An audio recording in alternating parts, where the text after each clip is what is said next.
What a scam. That's a pretty big scam. That's one of the top. I say that's a top 5. It's about 5 that are real beauties.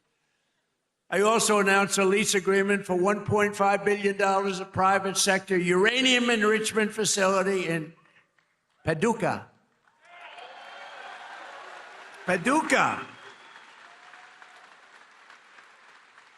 And as we take decisive action to stop the threat posed by the terrorist regime in Iran with Operation Epic Fury.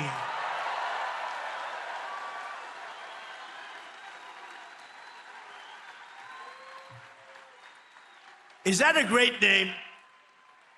Well, it's only good if you win. You know, you can only do. And we've won. Let me tell you, we've won. You know, you never like to say too early you won. We won. We won the bet. In the first hour, it was over. But we won. But they gave me a list of names at general. Sir, you can pick the name you'd like, sir. I said, the name of what? The name of the attack on Iran, sir. And they gave me like 20 names. And I'm like falling asleep. I didn't like any of them. Then I see Epic Fury. I said, I like that name.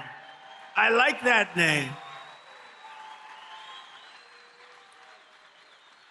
And my administration, as you know better than anybody, is also working to keep the oil flowing. It's flowing all over. We knocked out, you know, they want to drop some mines.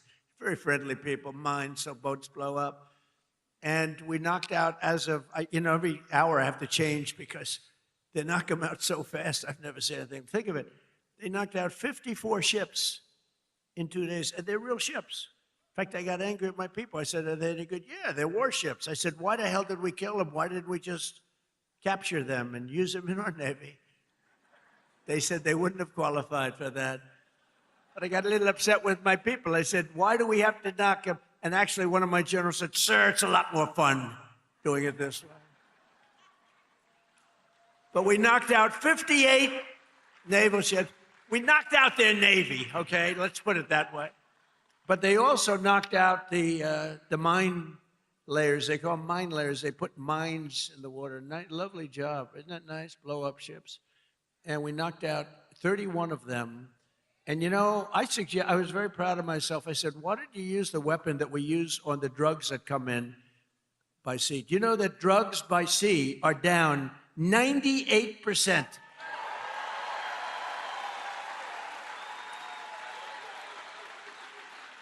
And I said, that's a hell of a weapon. And they said, well, give it a shot. It worked very well. We've knocked out, I think, 28 or 29. All of them, almost all of them. They'll all be gone. By the time I'm finished speaking, they'll be gone. These people work very fast. But I'm pleased to report that earlier today, the International Energy Agency agreed to coordinate the release of a record 400 million barrels of oil from various national petroleum reserves around the world, which will substantially reduce the oil prices as we end this threat to America and this threat to the world. We don't want to leave early, do we? We got to finish the job, right? Over the past 11 days, our military has virtually destroyed Iran. Tough country. Their Air Force is gone, totally gone. That took the better part of about 3 hours. They no longer have radar. They don't have anti-aircraft equipment. They don't have anything. Their missiles are down 90%. Their drones are down 85%. We're blowing up the factories where they're made left and right. And frankly, nobody has ever seen anything like it. Nobody's ever seen anything like what you're witnessing now, and that can include the original killing of Soleimani and al-Baghdadi, 2 of the worst killers in the world that I did, as well as Operation Midnight Hammer, where we totally obliterated Iran's nuclear potential. We obliterated it. They don't have nuclear potential. And then after Midnight Hammer, and then we left, we figured that'll be the end of them for a while. But they started again. That's why we got to finish it, right? We don't want to go back every 2 years and That's because, there'll be some day when you don't have me as president. You'll have perhaps, perhaps you'll have a weak, pathetic person like we've had in the past, mostly all. Like Barack Hussein Obama, who signed one of the worst deals ever with Iran, where they were going to give up everything. Remember when he filled up a 757 with billions of dollars of cash and sent it to Iran? Billions, people forget that. That's when I realized the presidency is very powerful. When you could put over $1 billion in an airplane and fly it over and give it to a foreign country that's your enemy. How stupid was that? But that deal, the Iran nuclear deal, gave them the right to have a nuclear weapon as of 3 years ago. If I didn't terminate that deal, I terminated it very quickly. If I didn't terminate that deal, they would have had nuclear weapons, and this world would right now be a different place, much different place. Believe me. And then Biden, he came along. He had no clue. He didn't know what the hell he was doing.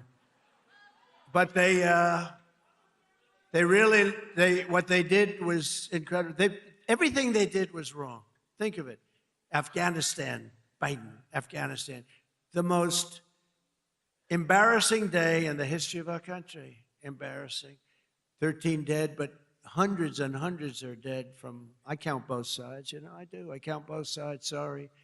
But hundreds and hundreds of people dead. And instead of leaving from Bagram, they fled. I hate to even say it. There's no reason. We were in there. I was the one. We're going to get out. We're going to get out with strength and dignity. We're pounding the hell out of them. They didn't like Donald Trump, the Taliban. They would do anything I asked them to do. You know that. And this guy comes in, left all the equipment behind. I said, every piece of equipment will be taken out with us. They said, no, it's better to leave the plane. I said, why is it better? Well, I think it's more cost efficient to leave the plane. No. You got a brand new fighter jet, $150 million. You give it a tank of gas, little jet fuel, and you fly it out. They said, sir, I think it's better to leave the plane. These are the exact opposite generals as we have now. Do we love General Raisin Cain? He's great. But oil prices are already coming back down, and it's going to come down, but we're not leaving until that job is finished, and it's going to be very fast. It's going to be very fast, but we're not going to count on having competent presidents. We have to assume we're going to have incompetent ones, like the one we had last time that couldn't walk off a stage. Remember? He'd finish with a speech. The speech would last about 2 minutes. People would come out, not many, like 2 people. And he'd be finished with the speech, and then he could never find his way off the platform. He'd look around over here. There's so many stairs. I have 4 sets of stairs on this platform. Usually they have at least that. He couldn't find, or walking up Air Force One. Now, I know the problem with this, it can happen. You could slip. I could slip. I came downstairs today that was soaking wet. It's a little rainy today. And I have steel stairs, and I'm saying, hey.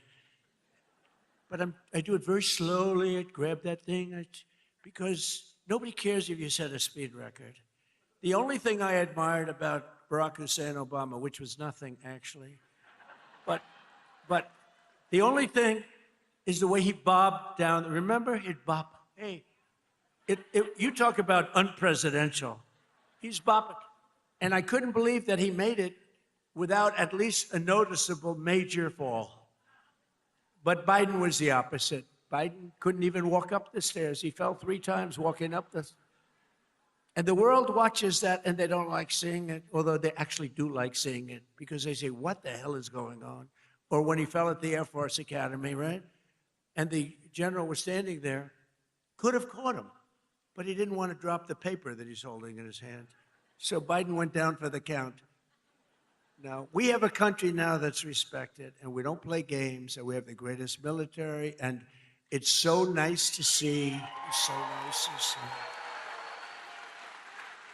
And they want to get back in office for the midterms, and you can't let them. Did you see that they went to Munich, right? You saw that, right? You saw Gavin Newsom. He admitted that No, Gavin Newsom. So I think his career is over, okay? Let's get off the teleprompter for. Do you mind if I get off the teleprompter for a couple of minutes? Because this is, you know, I have these great speechwriters. I drive them crazy because half of the time I'm not. But Gavin Newsom, in an interview, you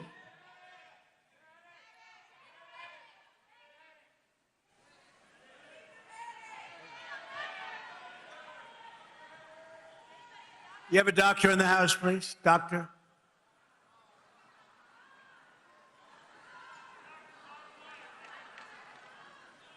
Yeah, take your time, please.